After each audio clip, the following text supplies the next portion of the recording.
How often do you feel powerless?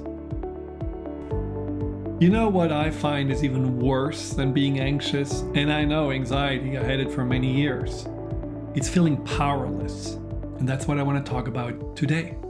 A lot of people tell me that in this age of technology and all its advancement, in the end, they feel more powerless than before because it feels like there is a driving force that always keeps them busy, that always keeps them running, always keeps them looking through what other people are doing. Especially social media has made it possible to always have a little glance into other people's lives. And since we are pretty much prone to compare ourselves since we were young, and our parents told us, what about Peter? What about Sue? They are much better in school. Comparing ourselves with others is deeply ingrained. And social media has made it much harder for us just to be content with who we are and what we have. And that is where a lot of our anxiety comes from. This feeling of overwhelm and ultimately feeling powerless. Now, we are not really powerless, right? I mean, when you really think about it, we are born with sheer unlimited potential. Just the fact that we were able to get out of the womb, make a noise, express ourselves eventually, go from laying down on our back to being able to crawl around and then stand up and walk and even dance. All the things that we have been doing. We have so much potential to grow, to adapt, to succeed. We should not feel powerless, but we still do. Why? Because there are patterns that the subconscious mind, this deeper part of our mind, have been installing early in our life and have been running since ever then. Those patterns, which I call survival patterns, that are ultimately here to keep us safe, survive. Those are the patterns that make us feel the most powerless. I really found after 20 years of working with people on overcoming anxiety, and that was a shocking revelation, that focusing on anxiety is not enough. Because anxiety is not really the problem. Anxiety is the emotion that's a driving force. But what is a much greater problem, and the reason why we often get stuck in anxiety, and the reason why I was stuck in anxiety for many years, is that we are having these survival patterns reinforcing the emotion. And survival patterns are, you could say, categorized in two big groups. There's the survival mode of avoiding anything that potentially can make us feel unsafe, uncomfortable, or can be seen as a threat or danger. And then there is the pleasing mode, where you're hoping to feel more safety and a sense of belonging by overgiving and overpleasing others. And you may be familiar with both. I certainly am. And each of those has three specific patterns, which I find the most common patterns. There is, for the avoider mode, let's start with the victim pattern. The victim pattern is a pattern where you feel that you're a victim of your past, the people that hurt you, even though they have long moved on, you still think about them, you still look over your shoulder, you still wonder if somebody else can just treat you the same way.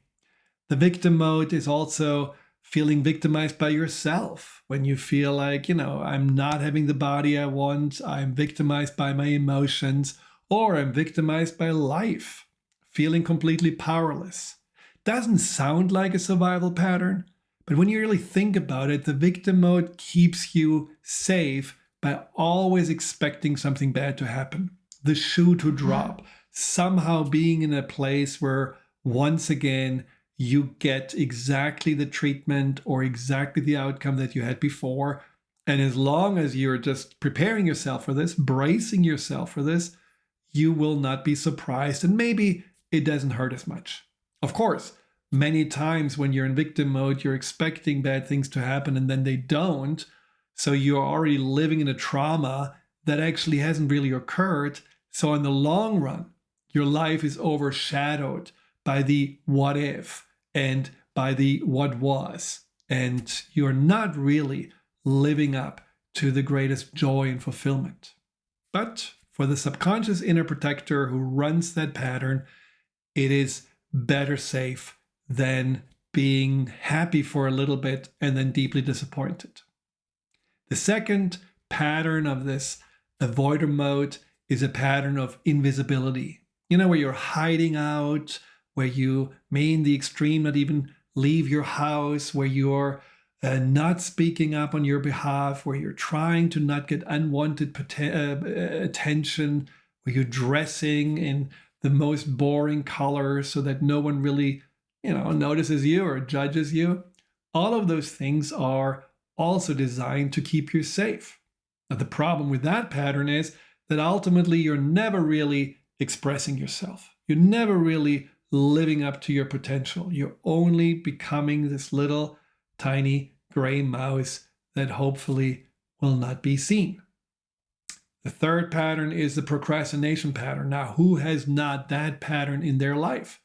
And the procrastination pattern is a pattern ultimately that prevents us from going through failure, discomfort, criticism, or judgment from others when we are about to do something that potentially can lead to all of this. So we rather push it aside. We rather don't deal with it, distract ourselves, look for instant gratification.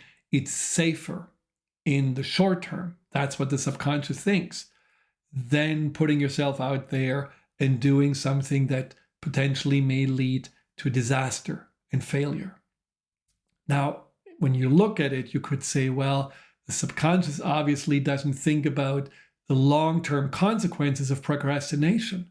And that's not really what the subconscious is good at. The subconscious is more like in the now, let's do this to keep you safe, to make you a little happier than thinking about, well, if I'm never really following through with the task I'm supposed to do, let's say at work, eventually I'm going to lose my job. Or if I'm never really taking care of my body because I'm always procrastinating around going to the doctor or working out, eventually I'm going to lose my health. But that is not the focus of the subconscious. The pleaser patterns are kind of the opposite, because the pleaser patterns say, I am safer when I'm actually with others, when I make others like me or at least accept me or approve of me. So the pleaser pattern, also 3 patterns, is a chameleon pattern. It's like the person who always blends in with others, just intuitively knows what to say, how to be, how to show up to get the at least most approval from others. It's a pattern that is very common because it's something that now, especially when we have so much social media influence and we are so confused on what is acceptable, how we're supposed to be, what is fitting in, that is a pattern that is very busy also in younger people's life. And then there is a pattern of the pleaser and helper, which is ultimately the one that is overextending themselves, never really looking at their own needs, but saying, hey, what can I do for you? Of course I'm going to help you move. Of course I'm going to show up for you. Yes, you can call me at 2 o'clock in the morning and talk about your heartbreaks. I am here and I'm indispensable. So this sense of being wanted, being needed, and having a sense of I'm belonging here is very important for that pattern. And that is why it often leads to that sense of being drained, having overgiven like a martyr. And unfortunately, eventually it can also lead to deep resentment because let's face it, no matter how much you give, people always want more. And at some point you have given so much of yourself that there seems to be nothing left. And then there is a third pattern, which is the lover pattern. And that is a pattern of pleasing, but you're pleasing one specific person. You're looking for one, the chosen one, that's going to make you feel whole, that makes you feel finally that there is a reason to be, because love is all what you're looking for. Does any of those patterns sound familiar to you? Well, if so, the good news is these patterns are not what keeps you stuck for the rest of your life. These patterns, in fact, are patterns that have been coming from your childhood. They have been imprinted on you early on to keep you safe. But they are also patterns that are based on old beliefs and old experiences. You have to imagine that, at some point when you were younger, let's say you had the two best friends, and all of a sudden they didn't want to hang out with you anymore. All of a sudden there was this feeling of being ostracized for no reason. That's a shock. And then your subconscious says, okay, what can I do to prevent this from happening? And so the subconscious says, you're only having friends if you're always doing what they want you to do.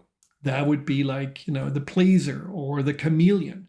Or friends are not safe, so stay away from them. Keep yourself to yourself with your hamster and don't even try to have a social life. That would be more the invisible one. The beliefs of whatever is the interpretation of what happened in those traumatic events. I mean, you could say, is it really trauma? Of course, it's trauma for a child because a child doesn't really know how to wrap its mind around it. Those beliefs are driving the patterns. And those beliefs will continue to drive the patterns until they are replaced with new beliefs. It's a little bit like, you go to New York and you want to have a, tour, but you have only a map from 1965. It's not really going to serve you very well.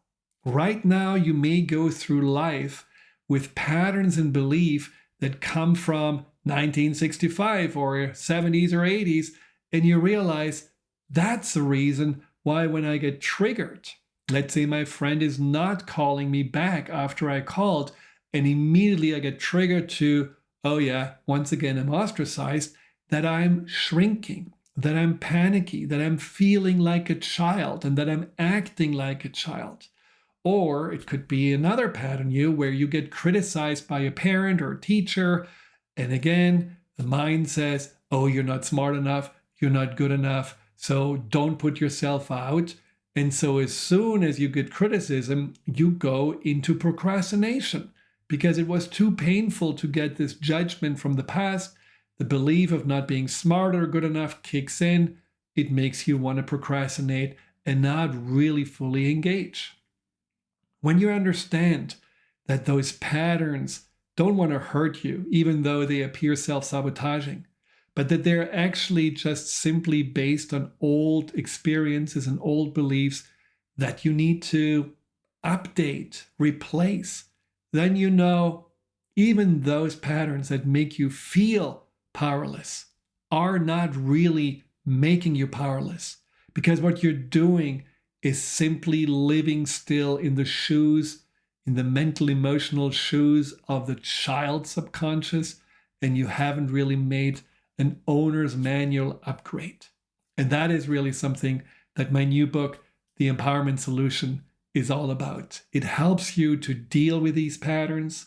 It helps you to understand them, even the patterns that you feel, well, I don't really know that I have the invisibility pattern, and you realize, whoa, I am actually out there, but I'm completely invisible because I only allow myself to be out there the way I want to be seen, and I'm not showing my vulnerability. I'm not showing these deeper sides. I don't even want to admit them to myself. That is a form of invisibility pattern. And the book will teach you how to identify the patterns, how to see the beliefs underneath them, and then how to turn the beliefs and patterns into their empowered version. And these are the 6 keys to tapping into your full potential. So instead of getting stuck in power draining patterns that ultimately disconnect you from yourself, you're turning it around and you take your power back and you're reconnecting to yourself and you discover your authentic truth. In the end, the book leads you to what I feel we all should become, the empowered leaders of our life. Hi, Dr. Friedemann here. Thank you for tuning into my YouTube channel. If you're interested in learning more about fear and anxiety, here you'll find guided meditations, webinars, and interviews with some of the most renowned experts in the field of empowerment. Delve into the over 230 videos and more to come every week.